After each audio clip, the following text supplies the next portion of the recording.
Sam asked me just to speak to you guys a little bit about this topic, how God has made us enough. And I wanted to start just by sharing this story with you that happened to me over Christmas break. I have this really weird idea, it's kind of weird, that every break that I've had so far in college, I can pinpoint just this really specific message or truth that God has revealed to me or shown to me. And this past Christmas break was by far no exception. I came back to campus to leave for choir tour, and someone who's really close to me asked me what God had taught me over break. And I just kind of paused for a second. I hadn't really given it a thought over the past 3 or 4 weeks. I don't really know, I replied. I don't think it's happened yet. This question that he asked me just haunted me all through the week.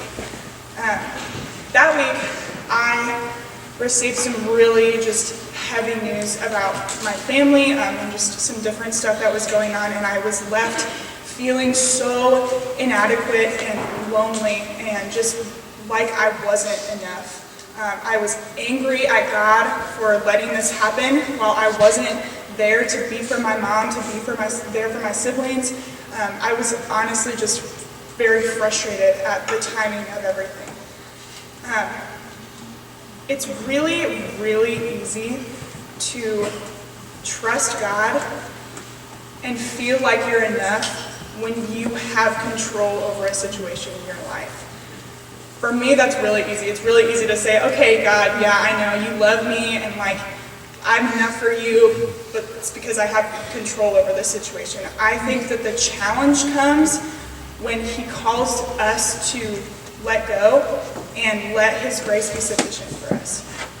This didn't really hit me until one of my good friends, Gabrielle, showed me this worship song on the bus during choir tour, and it's called Reckless Love. It's by Corey Asbury, and it talks about this idea that no matter how far we feel from God's presence, he will always come just crashing literally through mountains to love us. So I wanted to read you guys some of these lyrics.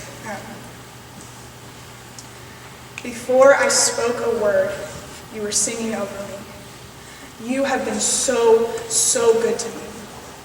Before I took a breath, you breathed your life in me. You have been so, so kind to me.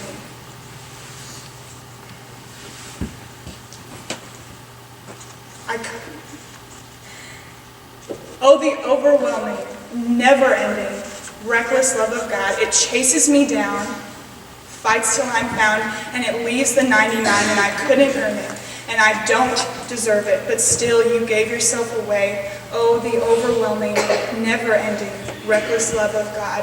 When I was your foe, still your love fought for me. You have been so, so good to me. When I felt no worth, you paid it all for me. You have been so, so kind to me. There's no shadow you won't light up, no mountain that you won't climb up coming after me. There's no wall you won't kick down, no lie you won't tear down coming after me.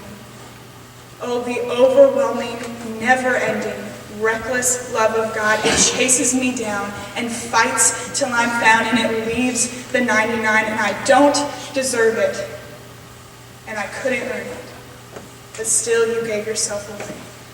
Oh, the overwhelming, never-ending, reckless love of God. After listening to this song just over and over and seeing the way that God was using this trial in my life to prove himself to me, that he has made me worthy, I just came to this realization. God was using these feelings that I was having of inadequacy and unworthiness to prove his love to me. He wanted me to know that when I am at my lowest of lows, his love is the one that will lift up my chin and fill me back up to where I can stand again. And here's the really cool part. He does that for you, and for you, and for all of us in this room, and beyond this room, and beyond York. He promises a love that is passionate and reckless and more pure than gold, and all he asks of us is to accept it.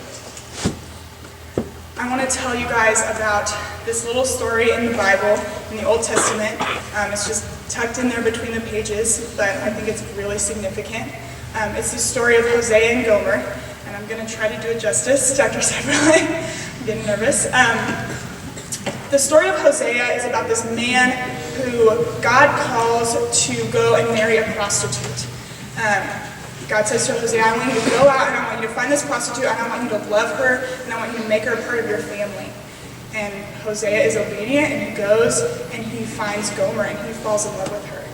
And he brings her into his house and he makes her a part of his family. And they're in love. I mean, they're a husband and wife.